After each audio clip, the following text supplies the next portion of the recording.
दोस्तों, मैं आपका अपना अशोक साहू यूट्यूब के रीड एंड राइट चैनल में आपका स्वागत करता हूं।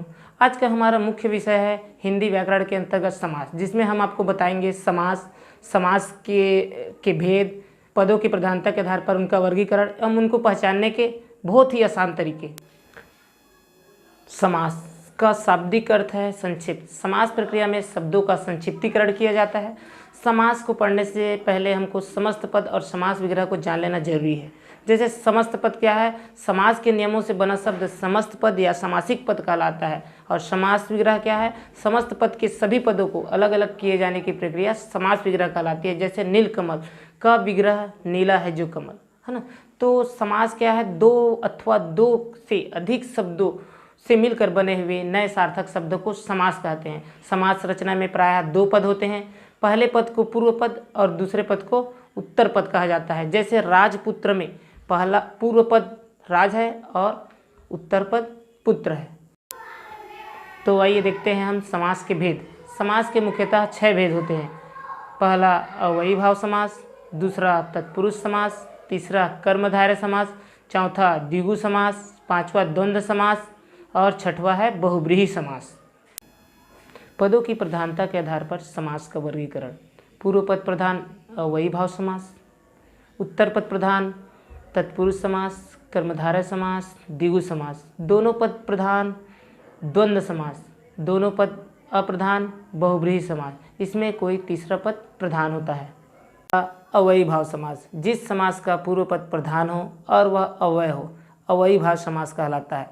जैसे यथा कर्म, कर्म के अनुसार, आजीवन, जीवन भर, प्रतिदिन, प्रत्येक दिन, भर पेट, पेट भर कर, प्रतिकूल, इच्छा के विरुद्ध, हाथों हाथ, हाथ ही हाथ में, रातों रात, रात ही रात में। जहाँ कोई शब्द 2 बार आए वहाँ भी अव्ययी भाव समास होता है। दूसरा तत्पुरुष समास, जिस समास में बाद का अथवा उत्तर पद प्रधान होता है तथा दोनों पदों के बीच का कारक चिन्ह लुप्त हो जाता है, उसे तत्पुरुष समास कहते हैं।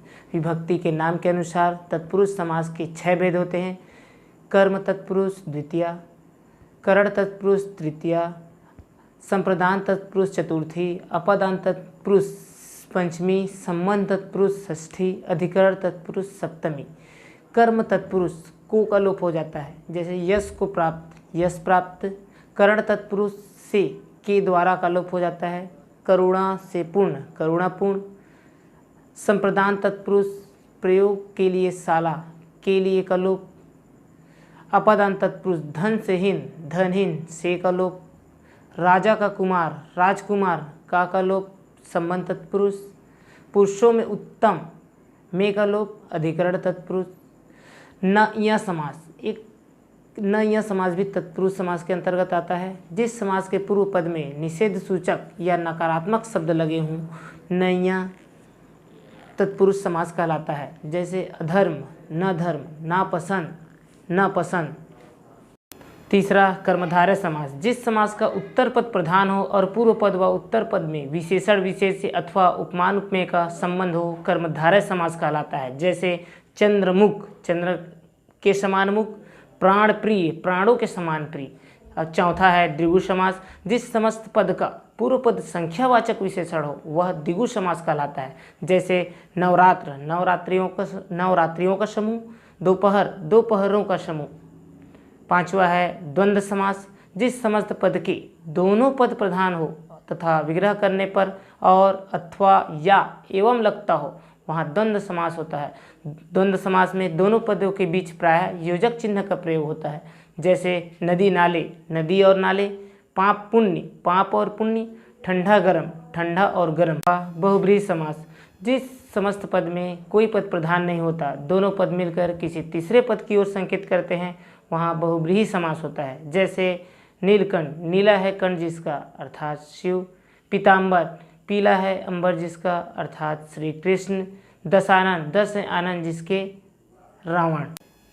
अभी हमने पढ़ा समास एवं उनके भेद। समास को आसानी से पहचानने के ट्रिक के बारे में मैं आगे आप लोग के लिए अलग से वीडियो बनाऊंगा।